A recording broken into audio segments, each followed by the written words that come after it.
प्रयागराज कहें या इलाहाबाद, शहर का नाम सुनकर गंगा यमुना का संगम नजर आने लगता है।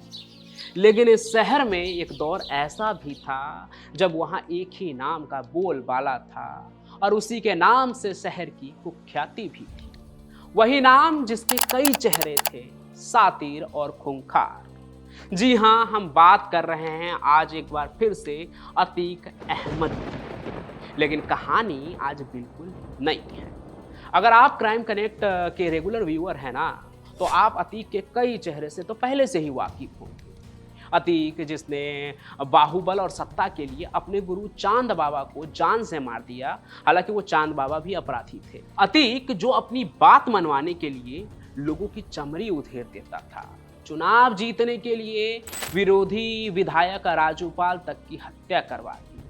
अरे वही अतीक जो किसी के भी जमीन पर कब्जा कर लेता था, फिर चाहे वो जमीन गांधी परिवार का ही क्यों न हो। अब सर्टिफाइड गुंडा तो वो कानून के नज़र में था ही, इस बात में तो कोई दो राय है ही नहीं।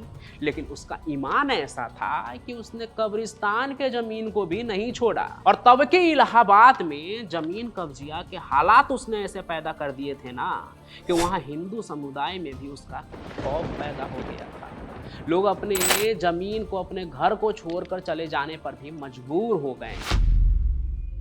तो वो पूरी कहानी क्या है, आइए आपको सुनाते हैं। तो देखिए, हर शहर की तरह इलाहाबाद में भी कई जगहों पर कब्रिस्तान की जमीनें थी। आपके शहर में भी होंगे ऐसे कई जगह जहां पर मुसलमान समुदाय के लोगों को उनके मृत्यु के बाद दफनाया जाता है, उसी को कब्रिस्तान कहते हैं। और अतीक अहमद की नज़र ना इलाहाबाद शहर के उन कब्रिस्तानों के आसपास की जमीनों पर थी जहां हिंदू लोग रहते थे या उनकी मिल्कियत थी, यानी कि उनकी कोई जमीन जायदाद वहां पर थी, उनका प्रॉपर्टी था। तो कब्रिस्तान के पास हिंदुओं की जमीन देख अतीक अहमद ने चाल चली। चाल ये कि वो किसी भी तरह कोशिश करने लगा कि दूसरों लोगों की जो निजी संपत्ति थी, उनकी जमीन थी, उसको वो कब्रिस्तान के जमीन में मिला दे। और कब्रिस्तान में दूसरों की जमीन मिला देना तो उसकी बस एक प्लानिंग थी। असल में वो उन जमीन पर खुद ही अपना अवैध कब्जा करने लगा था। अब अतीक ये सब करता कैसे था, वो भी सुन लीजिए। हालांकि पिछले कई कहानी में आपने सुना है कि अतीक कैसे जमीन पर कब्जा करता था, फिर चाहे वो एक साहित्यकार के जमीन पर हो, फिर चाहे गांधी परिवार का जमीन हो, उन दोनों जगह पर उसने कब्जा कर लिया था। बात पीएम तक पहुंच गई, तब अतीक अहमद पीछे हटा था। मतलब जमीन कब्जियाने का तो उसका बहुत ही पुराना रिकॉर्ड था। और जब वो बड़े बड़े लोगों के जमीन को भी नहीं छोड़ता था, जिनकी पहचान थी, जिनका रसूख था, फिर तो ये तो आम लोग थे जिनका जमीन कब्रिस्तान के आसपास था। तो अतीक अहमद करता क्या था, तो सबसे पहले जिन लोगों की जमीन आसपास में होती थी कब्रिस्तान के, उनके मालिकों के पास अपने आदमी को भेजता था, यानी अपने गुर्गों को, और उन मालिक को अपने दबाव में लेने की कोशिश करता। और इस काम के लिए खासकर हिंदू परिवारों को निशाना बनाया जाता था। तो अतीक के लोग आते, उन्हें धमकाते, उन्हें कहते कि ये जमीन अब कब्रिस्तान का हिस्सा बनेगी। अतीक के लोग अपना फरमान सुनाकर चले जाते।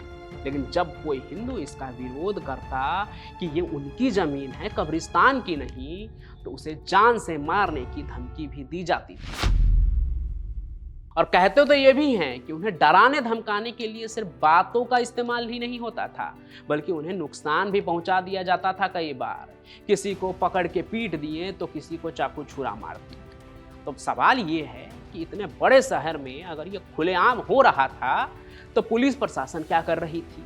अब आपको याद हो तो पिछले एक कहानी में मैंने आपको बताया था कि अतीक का आतंक तो ऐसा था ना कि जमीन के चक्कर में एक आदमी का उसने खाल उधरवा दिया और चौराहे पर फेंकवा दिया।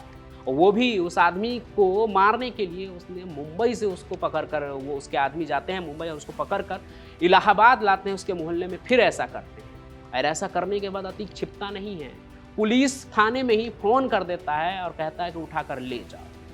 कुल मिलाकर कहने का मतलब ये है ना कि अतीक अहमद की राजनीतिक पहुंच इतनी थी कि अगर कोई आदमी पुलिस के पास भी जाता तो उसकी कोई सुनवाई नहीं होती थी। पुलिस वाले सुनते थे कि अतीक का मामला है तो वो खुद साइड हो जाते थे। खुद पुलिस के कई अधिकारी भी अतीक से डरते थे, क्योंकि उन्हें पता था कि अगर उन्होंने अतीक के खिलाफ कोई कार्रवाई की तो या तो उनका ट्रांसफ़र हो जाएगा या फिर इलाहाबाद में रहते हुए उनके ऊपर ही कोई और बड़ी मुसीबत आ सकती है, क्योंकि अतीक इलाहाबाद में खूंखार गुंडा से ऐसा गैंगस्टर बन गया था जिसके आगे प्रशासन और कानून दोनों ही बेबस हो चुके थे। बाकी अतीक ने अपने इस कब्रिस्तान वाले खेल में ना धार्मिक भावनाओं का भी खूब फायदा उठाया। वो अपने समर्थकों को ये कहकर उकसाता था, उन्हें भड़काता था कि कब्रिस्तान की ज़मीन पर कब्जा करना उनका हक है और इस काम में कोई रुकावट बर्दाश्त नहीं की जाएगी। तो अतीक धार्मिक चीज़ों का हवाला देकर अपने ही मजहब के मासूम लोगों को इस अपराध का हिस्सा बनने पर मजबूर कर देते थे, जिन्हें इस बात की समझ नहीं होती थी कि क्या सही है क्या गलत है। और इस मुद्दे को मजहबी रंग देना भी उसका बस एक प्लानिंग था, ताकि उस जमीन पर उनके बहाने वो अपना कब्जा कर सके।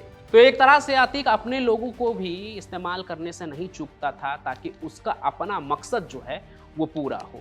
धीरे धीरे अतीक अहमद इसमें कामयाब भी होने लगा। उसने हिंदी परिवारों की ज़मीन हड़प ली। इन परिवारों के पास ना तो पैसे थे और ना ही ताकत कि वो अतीक जैसे ताकतवर इंसान, उसके जैसे खतरनाक इंसान का मुकाबला कर सके। इसलिए उन्होंने अपनी जान की हिफाजत के लिए ज़मीनें छोड़ दी।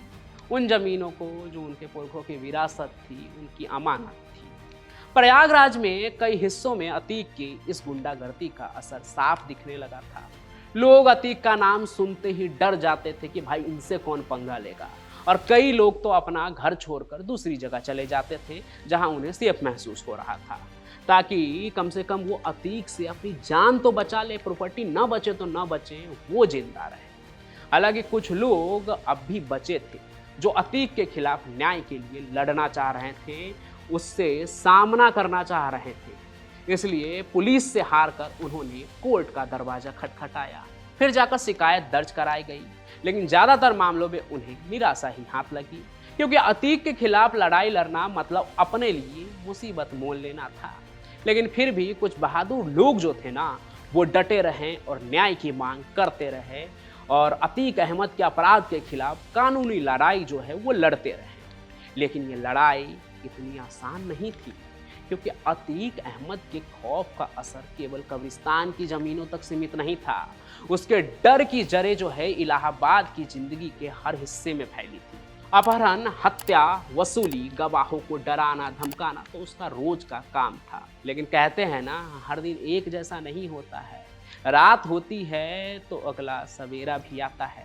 आगे चलकर अतीक अहमद अपने आतंक के मद में खोया रहकर ऐसी कई गलती कर देता है ना, कि उसके खिलाफ कानूनी पकड़ जो है वो तेज होने लगती है। और वो गलतियां क्या है वो तो मैं आपको कई कहानियों में सुना चुका हूँ चैनल पर। आप देखेंगे तो आपको पता चलेगा उसने कैसे कैसे क्राइम को अंजाम दिया है।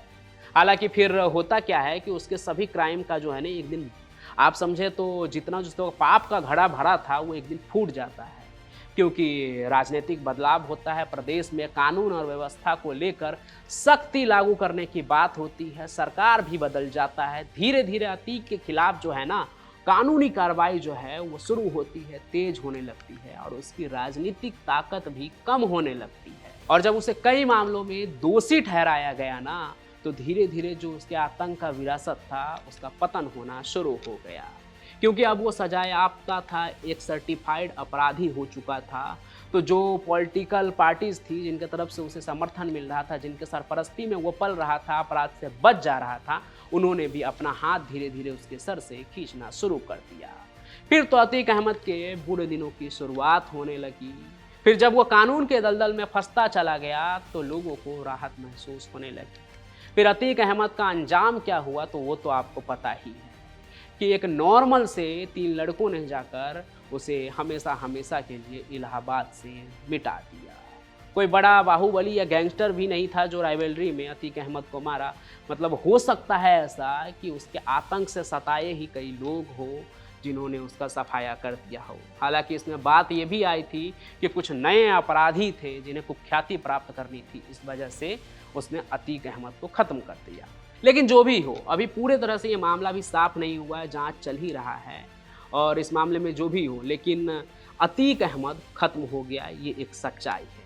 फिर जिन लोगों की ज़मीन छीनी गई थी उन्होंने फिर से कानूनी लड़ाई शुरू की और न्याय मिलना भी शुरू हुआ। हालांकि कई मामलों में न्याय मिलना अभी भी बाकी है, लेकिन लोगों में उम्मीद जगी है कि अतीत के खौफ के दिन अब बीत चुके हैं, तो उनके पाले में कुछ बेहतर ही आएगा। क्योंकि कल का इलाहाबाद जो आज प्रयागराज है, उस पर से माफियाओं का काला साया हट गया है। शहर अब कानून व्यवस्था के कंट्रोल में है, जहां न्याय की उम्मीद तो बिना खौफ की ही जा सकती है। बाकी अतीक अहमद की कोई भी कहानी केवल एक गैंगस्टर की कहानी नहीं है, बल्कि उस खौफ और आतंक की कहानी है जिसे उसने अपने राजनीतिक ताकत के सहारे वर्षों तक कायम रखा था। उसकी कब्रिस्तान की जमीनों पर कब्जों की चालों ने प्रयागराज में कई परिवारों को झकझोर के रख दिया था, लेकिन आखिरकार समय ने उसे सबक सिखाया और उसके खात्मे ने यह साबित कर दिया कि बुरा का अंत एक दिन बुरा ही होता है। आज अतीक की कहानी में बस इतना ही। आगे इससे जुड़ी और भी कहानी सुनाऊंगा। आप भी प्रयागराज से देख ही रहे होंगे इस कहानी को, तो आपके पास भी कोई किस्सा कहानी है उससे जुड़ा हुआ तो आप कमेंट में ज़रूर लिखिए।